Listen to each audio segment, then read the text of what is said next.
pack them in. That was a challenge. Oh, that's like the phone booth. 1944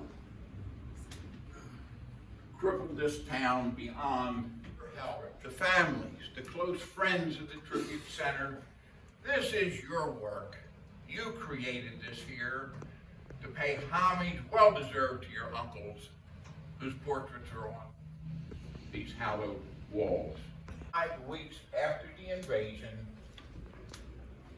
that the little town of Bedford began to hear the bad news. It didn't take but a few minutes. Word spread. Oh my goodness gracious. The Reverend Dr. John Hunter Gray, the pastor of the Bedford Presbyterian Church, right across the street, later known as the chaplain of Bedford, heard, came running across the street, through the front door, around the corner. Elizabeth, is it true? Yes, goes back, rings the church bells, opens the churches up. The women came into the church to cook.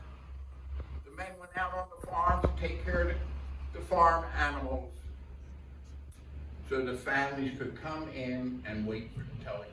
And they lived in the church for 10 days. 10 days.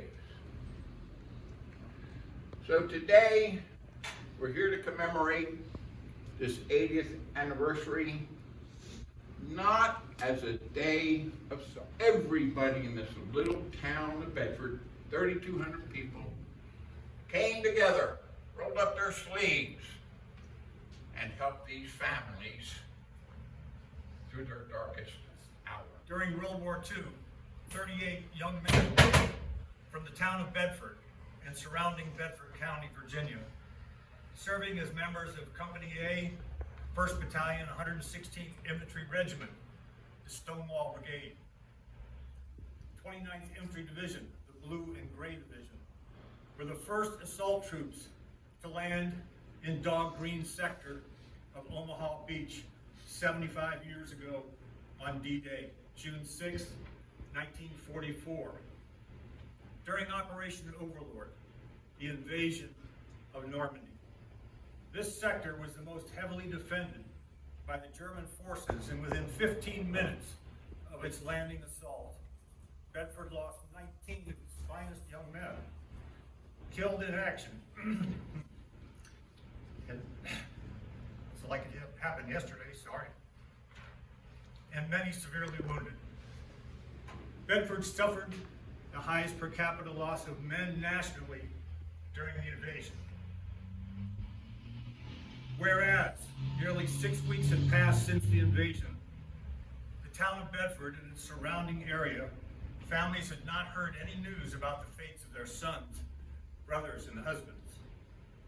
Anxiety and worry ran high, and the worst of fears prevailed. And whereas at 8:30 on Monday, July 17, 1944, 21-year-old Elizabeth Taves reported to her small Western Union telegraph workstation in the rear of Green's drugstore and routinely signed in on "Good morning, go ahead, Bedford." The reply, "Good morning, go ahead, Roanoke, we have casualties." July 17, 1944 was the day Bedford fell on her knees. By nightfall, 11 families received the official dreaded news that their loved ones were either killed or missing in action. And whereas, as this tragic news rapidly spread throughout the community, the Reverend Dr. John Hunter Gray of the Bedford Presbyterian Church immediately opened up his church opposite Green's drugstore as a refuge to receive the rural farming families while they awaited word of America's greatest generation. And whereas, in recognition of the unwavering, unselfish efforts of the citizens of Bedford to stick together and help each other in the worst of times, be it now proclaimed that July 17th each year be remembered and recognized as the Pride and Spirit of Bedford Day.